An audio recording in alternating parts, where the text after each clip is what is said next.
প্রিয় BA fourth সেমিস্টারের ছাত্রছাত্রীরা, আজকে আমি যে বিষয় নিয়ে আলোচনা করব সেটি হচ্ছে তোমাদের যাদের ফোর্থ সেমিস্টারের জেনারেল পেপার রয়েছে ইতিহাসে CC4 বা GE4, তাদের জন্য আজকের এই ভিডিওতে আমি একটি গুরুত্বপূর্ণ প্রশ্ন, যে প্রশ্নটি তোমাদের অনেকের প্রজেক্ট ওয়ার্কে দিয়েছে, তোমাদের টিউটোরিয়ালে লিখতে দিয়েছে এই কোশ্চেন অ্যান্সারটি, এবং তার সাথে তোমাদের এই প্রশ্নটি এবারে পরীক্ষার জন্য খুবই গুরুত্বপূর্ণ। প্রশ্নটি হচ্ছে 1857 সালে সিপাহী বিদ্রোহের চরিত্র বা প্রকৃতি আলোচনা করো। তো পলাশির যুদ্ধের পর 100 বছরের ব্রিটিশ শাসনের বিরুদ্ধে নানা কারণে ভারতের বিভিন্ন শ্রেণীর মানুষের মধ্যে যে অসন্তোষ গড়ে উঠেছিল, তার বহিঃপ্রকাশ ছিল 1857 সালের বিদ্রোহ।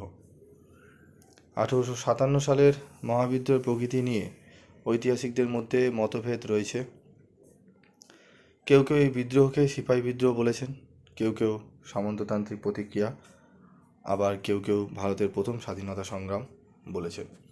সিপাহী বিদ্রোহ। স্যার জন লরেন্স, চার্লস রেইকর্ডস প্রমুখ ইংরেজ লেখক 1857 সালের বিদ্রোহকে নিছক সামগ্রিক বিদ্রোহ বলে বর্ণনা করেছেন।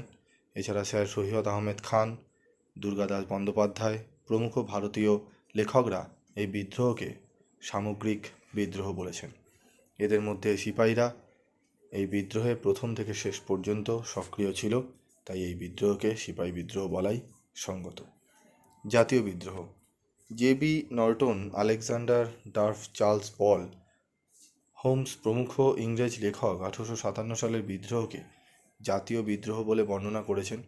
এই বিদ্রোহ সামগ্রিক বিদ্রোহ রূপে শুরু হলেও পরবর্তীকালে তা জাতীয় চরিত্র লাভ করেছিল, কারণ বিদ্রোহীদের অনেকেই দ্বিতীয় বাহাদুর শাহকে ভারতের সম্রাট ও ব্রিটিশ শাসনের অবলব্ধি চেয়েছিল। সুরেন্দ্রনাথ সেন বলেছেন, 1857 সালের সিপাহী বিদ্রোহ শেষ পর্যন্ত সাধারণ মানুষের মধ্যে ছড়িয়ে পড়েছিল। দেশের কোনো অঞ্চলে এই বিদ্রোহ গণবিদ্রোহের রূপ নিয়েছিল। 1857 সালের মহাবিদ্রোহকে ভারতের প্রথম স্বাধীনতা সংগ্রাম বলে বর্ণনা করেন মহারাষ্ট্রের বিপ্লবী বিনায়ক দামোদর সাভারকর। আবার অধ্যাপক সুবোধন সরকার বিভিন্ন দেশের উদাহরণ নিয়ে 1857 সালের বিদ্রোহকে স্বাধীনতা সংগ্রাম বলেছেন। তবে ঐতিহাসিক অশোক মেহতা ও রমেশ চন্দ্র মজুমদার বলেছেন 1857 সালের বিদ্রোহ স্বাধীনতা সংগ্রাম ছিল না, কারণ জাতীয়তাবোধ সম্পর্কে কোনো সুস্পষ্ট ধারণা তখনও তৈরি হয়নি, তাই এই বিদ্রোহ সিপাহী বিদ্রোহ ছাড়া আর অন্য কিছুই নয়। সামন্ততান্ত্রিক প্রতিক্রিয়া, তোমরা পয়েন্টসটা দেখে নাও। 1857 সালের বিদ্রোহকে ক্ষয়িষ্ণু সামন্ততন্ত্রের আত্মরক্ষা বলে বর্ণনা করেছেন জওহরলাল নেহরু। ডক্টর রমেশচন্দ্র মজুমদারের মতে এই বিদ্রোহ মৃতপ্রায় সামন্ত শ্রেণীর মৃত্যুকালীন আর্তনাদ। ডক্টর সুরেন্দ্রনাথ সেনও এই বক্তব্যকে সমর্থন করে বলেছেন, সিপাহী বিদ্রোহের নেতারা একটি প্রতি বিপ্লব ঘটাতে চেয়েছিল। বিদ্রোহ সফল হলে ভারতে পুরনো সামন্ততান্ত্রিক সমাজ ও অর্থনৈতিক ব্যবস্থা চালু করা হতো। তবে অধ্যাপক সুবোধন সরকার এই বক্তব্যের বিরোধিতা করেছেন। তিনি বলেছেন, বিদ্রোহের নেতৃত্বরা সামন্ত হলেও বিদ্রোহ সামন্ততান্ত্রিক ছিল না। সামন্ততান্ত্রিক ঐক্য। 1857 সালের বিদ্রোহে সাম্প্রদায়িক বিদ্রোহের কিছু নজির হয়তো ছিল, কিন্তু তার পাশাপাশি হিন্দু ও মুসলিম উভয় সম্প্রদায় মিলিতভাবে ইংরেজদের উৎখাত করার চিত্রটি অনেক বেশি উজ্জ্বল।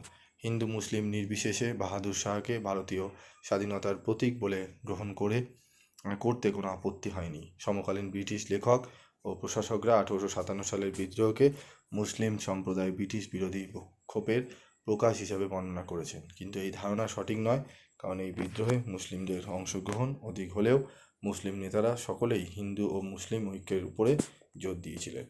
মূল্যায়ন। উপরোক্ত আলোচনা থেকে স্পষ্ট যে 1857 সালের বিদ্রোহ, সিপাহী বিদ্রোহ, সামন্ত শ্রেণীর বিদ্রোহ ও গণ অভ্যুত্থান এই তিন ধরনের বিদ্রোহের সমাহার। এই বিদ্রোহে নানা ধরনের চারিত্রিক বৈশিষ্ট্য খুঁজে পাওয়া যায়। সামগ্রিক বিদ্রোহ হিসাবে শুরু হলেও এই বিদ্রোহ শেষ পর্যন্ত সিপাহী বিদ্রোহের গণ্ডি ছাড়িয়ে গণ অভ্যুত্থানের চেহারা নেয়। বিদ্রোহের আগুন দেশের বিস্তীর্ণ অঞ্চল জুড়ে ছড়িয়ে পড়ে। সুতরাং বলা যায় যে 1857 সালের বিদ্রোহ ভারতের ইতিহাসে এক নব দিগন্তের সূচনা করেছিল। তো এই উত্তরটি তোমরা খাতায় নোট করে তোমরা এটা প্রজেক্টের জন্য লিখতে পারো, এবং তোমাদের খুবই গুরুত্বপূর্ণ প্রশ্ন এটি। যারা তোমরা PDF নোটস কিনেছো তারা নোটসগুলো টাইপ করা নোটস তোমরা পেয়ে গেছো, এটি আমি তোমাদের তুলে ধরলাম। তোমরা এই উত্তরগুলো ভালো করে নিও।